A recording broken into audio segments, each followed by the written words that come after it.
Selamat sore. Pada kesempatan sore ini saya akan menyampaikan perkembangan penanganan COVID-19 di Indonesia. Sebelum memulai dengan update perkembangan data, saya di sini ingin meminta kepada Satgas di daerah dan juga masyarakat untuk terus meningkatkan sinergi dalam menangani pandemi COVID-19. Hal ini dapat diwujudkan melalui posko-posko penanganan COVID-19 di tingkat desa atau kelurahan. Penting untuk diketahui, sinergi yang baik ini merupakan kunci utama efektivitas penanganan COVID-19, terutama dalam konteks pandemi ini di daerah, sehingga kasus dapat lebih terkendali dan mereka yang positif COVID-19 dapat memperoleh penanganan kesehatan lebih dini untuk meningkatkan peluang kesembuhan. Harap untuk menjadikan koordinasi ini sebagai prioritas di daerahnya masing-masing. Saya juga ingin mengingatkan kepada seluruh masyarakat, terhitung mulai tanggal 18 sampai dengan 24 Mei 2021, pemerintah kembali memberlakukan pengetatan mobilitas kepada pelaku perjalanan dalam negeri pasca peniadaan mudik Lebaran 1442 Hijriah, sesuai dengan Adendum Surat Edaran Kepala Satgas Penanganan COVID-19 nomor 13 tahun 2021. Masyarakat yang ingin melakukan perjalanan dalam negeri pada periode 18 sampai 24 Mei 2021 ini diwajibkan untuk memenuhi persyaratan yang sudah ditentukan, yaitu membawa surat hasil tes negatif PCR atau antigen yang hasilnya berlaku selama 1 kali 24 jam maupun melakukan tes ginos COVID-19 sebelum keberangkatan. Untuk pelaku perjalanan di wilayah aglomerasi, tes acak antigen akan diperpanjang masa berlakunya di jalan nasional menuju wilayah Jabodetabek. Penting untuk diingat, khusus pelabuhan Bakahuni hanya berlaku tes antigen dan tidak berlaku tes ginos sebagai syarat perjalanan. Oleh karena itu, bagi pelaku perjalanan yang berangkat dari Pelabuhan Bakahuni menuju Pulau Jawa, diminta agar melakukan tes antigen secara mandiri di daerah asal keberangkatan untuk mencegah penumpukan dan potensi kerumunan yang terjadi di pelabuhan. Harap diingat, kerumunan dapat menjadi pusat dari penularan COVID-19, maka dari itu bagi pelaku perjalanan, usahakan untuk melakukan tes antigen di daerah asal keberangkatan, agar sesampainya di pelabuhan sudah siap dengan dokumen yang dibutuhkan. Khususnya kepada kota-kota besar tujuan arus balik pelaku perjalanan seperti Jabodetabek, Bandung, Surabaya maupun daerah lainnya, mohon untuk betul-betul menjalankan screeningnya dengan baik untuk mencegah importasi kasus dari daerah lain. Kemudian update perkembangan kasus harian COVID-19 tanggal 19 Mei 2021, terjadi penambahan kasus positif sebanyak 4.871, di mana jumlah kasus aktif adalah sudah di bawah 90.000, yaitu 87.829 atau 5%, sedangkan jumlah kasus sembuh kumulatif adalah 1.616.603 atau 92,2%, sedangkan jumlah kasus meninggal kumulatif adalah 48.669 atau 2,78%, di mana kasus meninggal di dunia adalah 2,1%. Hari ini saya akan menyampaikan perkembangan zonasi di tingkat kabupaten kota pertanggal 16 Mei 2021. Di minggu lalu, terjadi penurunan jumlah zona merah, yaitu dari 12 kabupaten kota menjadi 7 kabupaten kota. Selain itu, zona oranye juga mengalami penurunan jumlah, meskipun hanya sedikit, yaitu dari 234 kabupaten kota menjadi 321 kabupaten kota. Selanjutnya, zona kuning mengalami kenaikan dari 169 kabupaten kota menjadi 177 kabupaten kota. Sedangkan untuk zona hijau jumlahnya tetap. Saya mengapresiasi pemerintah daerah karena data menunjukkan terjadi penurunan di zona risiko tinggi dan zona risiko sedang.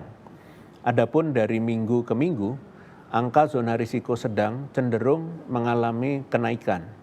Saya apresiasi bahwa di minggu ini terdapat 37 kabupaten kota yang berpindah dari zona oranye ke zona kuning, yang mencakup kabupaten kota dari Provinsi Aceh ada 2, Sumatera Utara ada 4, Jambi ada 3, Sumatera Selatan ada 2, Bengkulu ada 2, Lampung ada 2, DKI Jakarta 1, Jawa Timur ada 6, NTT ada 5, Kalimantan Barat ada 1, Kalimantan Utara ada 1, Sulawesi Barat ada 1, Maluku ada 2, dan Papua ada 4, serta Papua Barat ada 1.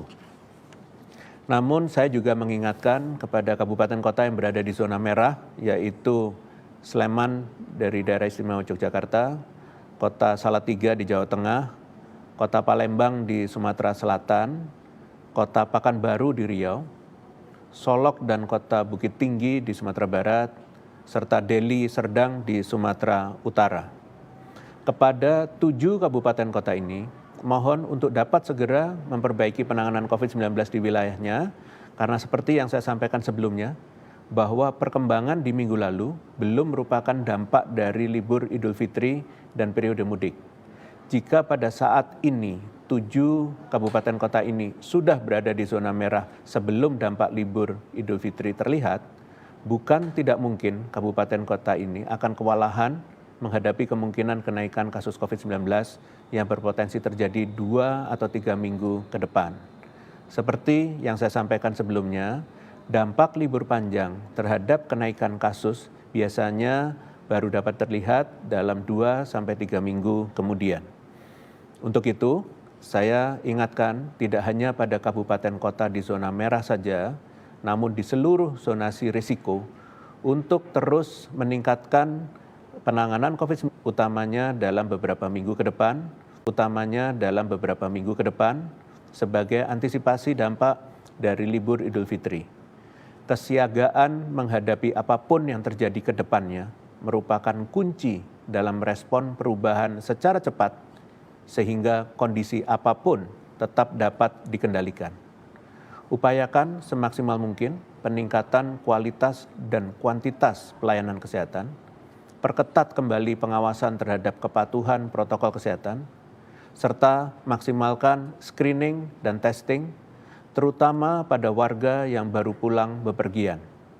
Tidak lupa untuk memantau dan mewajibkan kepada masyarakat yang baru pulang bepergian untuk karantina mandiri 5 kali 24 jam demi mencegah potensi terjadinya penularan yang lebih luas di tengah masyarakat. Selanjutnya, saya akan menyampaikan perkembangan testing dengan perkembangan kasus positif mingguan. Saya akan mulai dari data testing.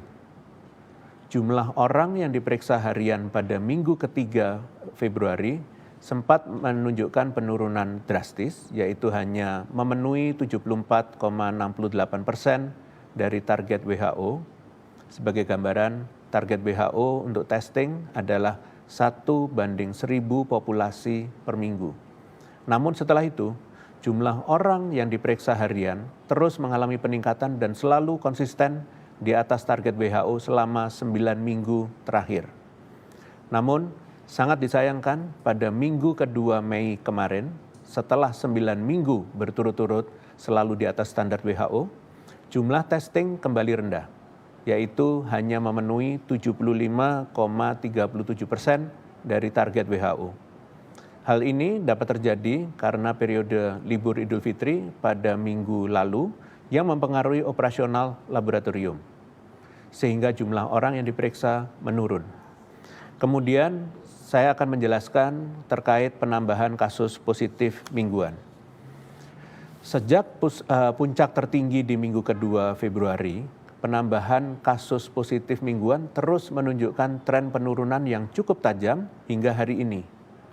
Per 16 Mei, penambahan kasus positif mingguan yang terjadi adalah sebesar 26.067 kasus, yaitu turun lebih dari 70% sejak puncak kasus.